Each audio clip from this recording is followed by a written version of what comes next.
Hello, akkam jirtan kabajamtoota maatii African Farm Tech. African Farm Tech jalatti adda dureedhaan dinagdee biyya keenyaatiif murteessaa kan ta'e waa'ee qonnaa irratti viidiyoo garaagaraa dalaguu keenya ni yaadatama. Keessumattuu immoo sooftiweerii qonna keenya ammayyeessuuf gargaaru irratti waa'ee sooftiweerii NX irratti yeroo dheeraa hojjechaa turuun keenya ni yaadatama. Amma immoo sooftiweerii namoonni hedduun irraa fayyadamaa jiran kan namni baay'een immoo quba hin qabanne sooftiweerii Poppo Life jedhamu qabadhee isin dhufeera akkamitti akkaawuntii isaa akka banan. Isa kanas immoo namoonni hedduun karaa keessaatiin akkaawuntiin isa kana akkamitti banamuu danda'a, seeronni isaa hoo akkamiin qarshii dhugaan ni kafalaa jedhanii waan na gaafachaa turtanii fi qabadhee isin dhufee jira. Kanaaf jalqabatti Poppo Life jechuun kun akkuma aappiiwwan biroo akkuma aappii Feesbuukaa, akkuma Teelegiraamii, akkuma Tiiktokiiti sooshaal miidiyaadha jechaadha. Ergaa keenya waliif dabarsuu hin dandeenya, barnoota irratti wal barsiisuu hin dandeenya, footoo fi viidiyoo garaagaraa barreeffama garaagaraa poost irratti gochuu hin dandeenya. Wanti adda isa godhu hin jiru jechuudha gama kanaan. Wanti adda isa godhu kan biraa immoo wanti adda isa godhu kaan irraa garuu yoo fakkeenyaaf YouTube yoo fudhattan YouTubein namni daawwatu wanti inni argatu tokko yookaan barnoota argataa yookaan ni bashannanaa yookaan odeeffannoo argataa jechuudha. Namni daawwatamu immoo maallaqa argachuudhaaf dirqama ulaagaa sabiskiraayibii guutamuufii qabaa, namni ilaaluufii qabaa, sheer godhamuufii qabaa, laayik godhamuufii qabaa jechuudha. Kontentii gaarii qabaatu qabaa jechuudha. Waan namatti himu waan gaarii qabaatu qabaa, waan namni jaalatu hojjechuu qaba. Tiiktokiinis akkasuma aappiiwwan birootis akkasuma jechuudha warri maallaqa namaaf kafalan. Kun garuu wanti adda isa godhu daawwataanis daawwatamaanis maallaqa argataa. Namni daawwatus maallaqa argata, daawwatamaanis maallaqa argata. Gara biraatiin immoo laayik, sheer, sabiskiraayib wanti jedhamu nama kadhachuun hin jiru jechuudha aappii kanarratti. Kophaa keetis teettee laayif yoo seente maallaqa siif kafalama. Namni yoo dhufe immoo caalatti si cimsaa homaa rakkoo hin qabu. Namni yoo sin dhufinis waan dhiibbaa qabu wayiitiyyuu miti jechuudha. Ati waan argachuu qabdu inuma argatta jechuudha. Gama biraatiin kontentii qabaachuun sana hin jiraatu, haasa'uuf yoo rakkattu, barbaaddu cal jettee laayifuma seentee taa'uu ni dandeessaa, barbaaddu haasa'uu ni dandeessaa, kontentii yoo qabaatte nama barsiisuu ni dandeessaa, sun hin badoomu. Yoo san hin dandeenye namni san hin dandeenyes cal jedheetumaan laayifuma seenee yoo taa'e maallaqni nama kanaa ni kafalamaa jechuudha, rakkoo takka illee hin qabu. Wanti adda isa godhu kan biraa immoo warra kaawwan irraa seera jabaa qaba. Laayifii yoo seenan kana fuula achirraa ka'uun qaban sa'aatii tokkoof kan seenamu sa'aatii 24 keessatti yeroo tokko immoo haala garaagaraatiin sa'aatii 24 keessatti yeroo lama ta'uun ni mala. Fakkeenyaaf dubartoonni yeroo jalqabaa yoo seenan guyyaa keessatti yookaan sa'aatii 24 keessa sa'a lama seenuu qabanii. Yeroo takkatti pooyintii 5,000 kennaa fi yeroo lama yoo seenan 10,000 kennaaf jechuudha. Guyyaa 3 keessatti pooyintii 30,000 kennaa fi pooyintii 30,000 kana immoo isaan namaan wal jijjiiranii maal yoo godhan sadarkaa isaanii ol guddifachuu danda'u jechuudha haala garaagaraatiin. Kanaaf yeroo laayifii seenan kana wantoota tokko seerri garaagaraa jira. Seerri isaa sun tokko namni sun bakka sanii irraa ka'uu hin qabu, fuulli isaa dhokachuu hin qabu, daa'imni keessa seenuu hin qabdu,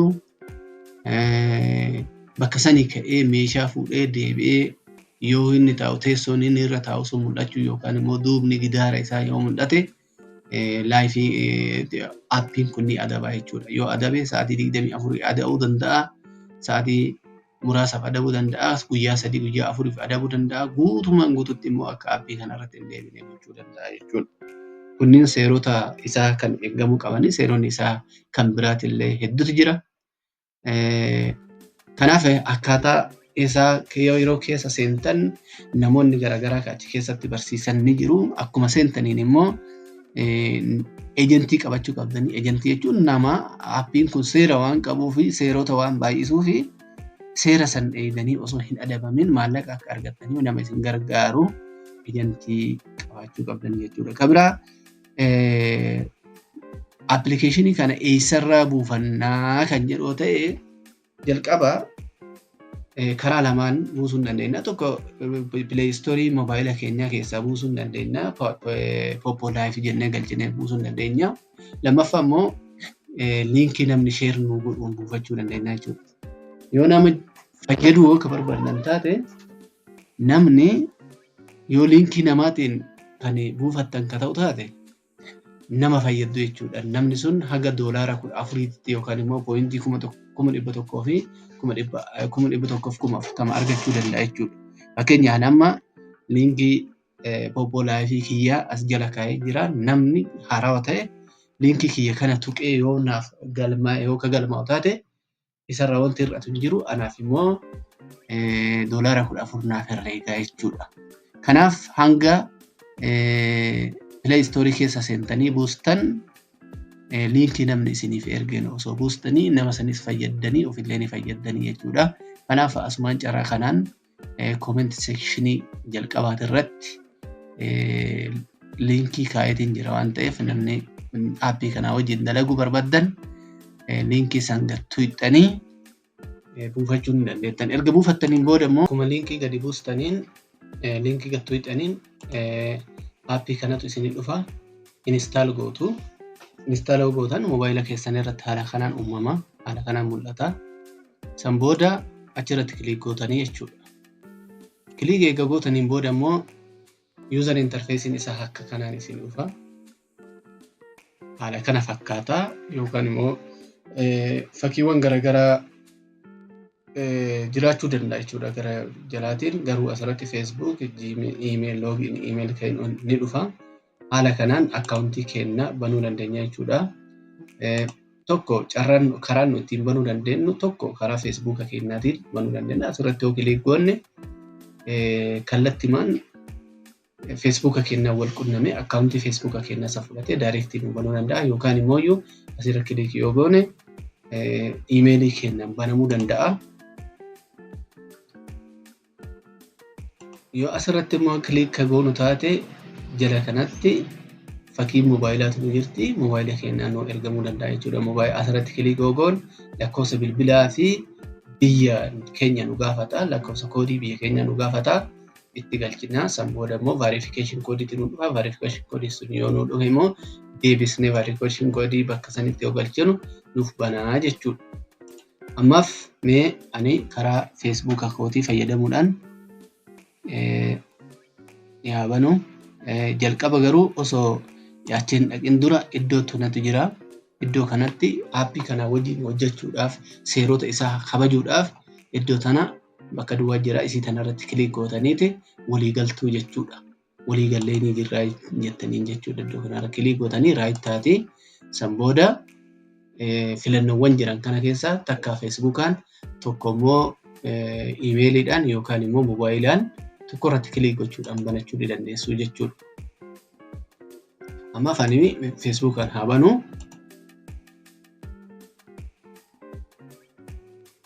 Kallattii yoo Facebook irratti kiliik yoo godhu akkaawuntii Facebook akka kiyyaannaa fida jechuudha. Akkaawuntii Facebook kiyyaannaa fida. Ati ebaluu akka ebaluutti itti fufuu barbaaddaa siin jedha. Eeyyeen jettaanii. Ammallee deebii gaafata. Sanboonaan ni banaa jechuudha. Yoo banu immoo asitti odeeffannoo guutuu qabnu jira. Maqaa keenya ni guunnaa. Guyyaa dhaloota keenya asirratti kiliik yoo goonu iddoo maqaa dhaloota keenyaa duwwaa ta'e nu mul'ata. Sanboon immoo iddoo kanarra kiliik yoo goonu guyyaa dhaloota guutuu dandeenya jechuudha.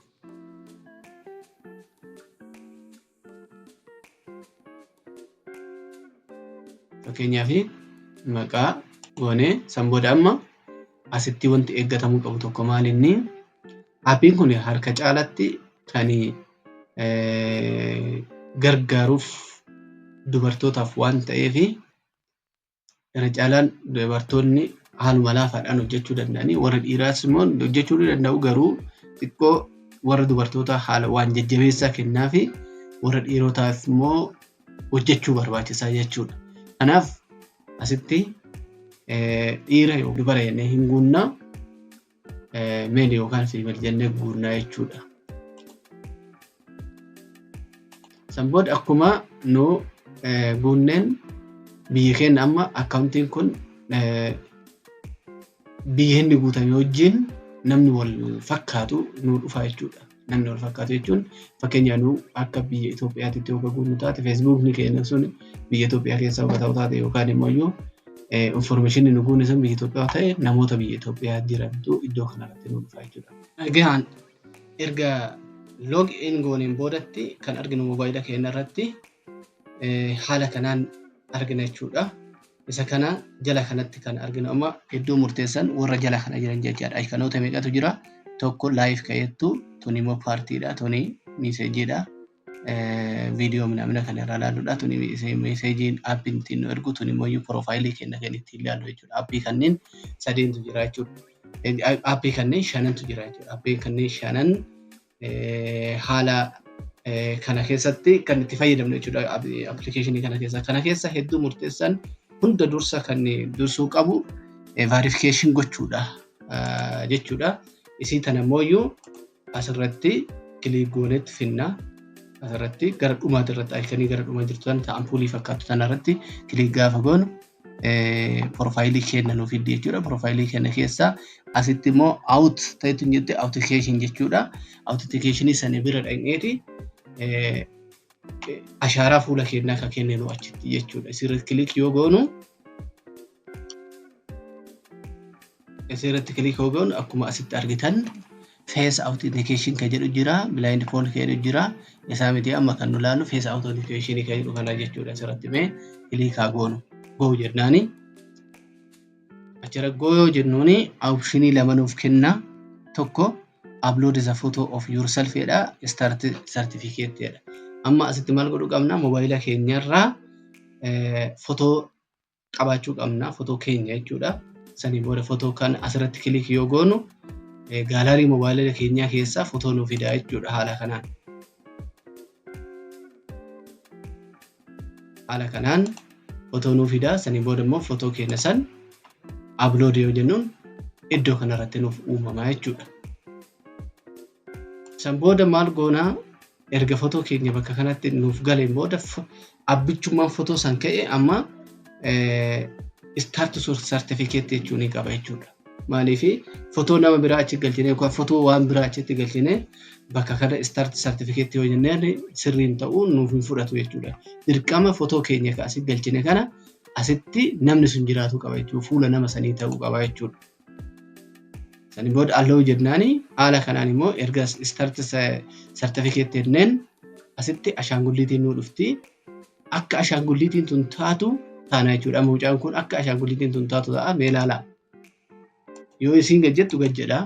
Yoo isiin ol jettu ol jedha. Yoo isiin seeqattu ni seeqata. San booda haala kana goone taanaan accept nurraa godha jechuudha. Yoo accept godhe asitti mallattoo raayitii nuu kenna yookaan immoo x irra kaayaa jechuudha.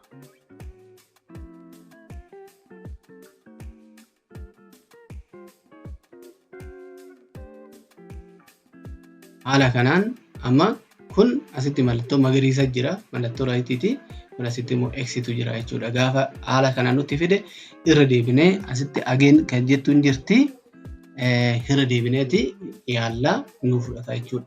Haga kana hin godhinitti certified hin ta'u jechuudha. Kan kabajamtoota daawwattoota keenyaa kutaa tokkoffaa aappii kana asumarratti dhaabnee jirra. Kutaa lamaffaa haala kamiin maallaqa baafachuun danda'ama, akka kamiin hojjetama, haala kamiin sadarkaa ofii guddisuun danda'ama. Erga sign in gooneen boodatti immoo maal dalagnaa kan jedhu immoo yoo gaafii isinitti kan ta'u taate koomentii godhaatii kutaa lammaffaatti deebinee hojjechuu dandeenya jechuudha. Kanaaf waan na daawwattaniif hedduu galatooma.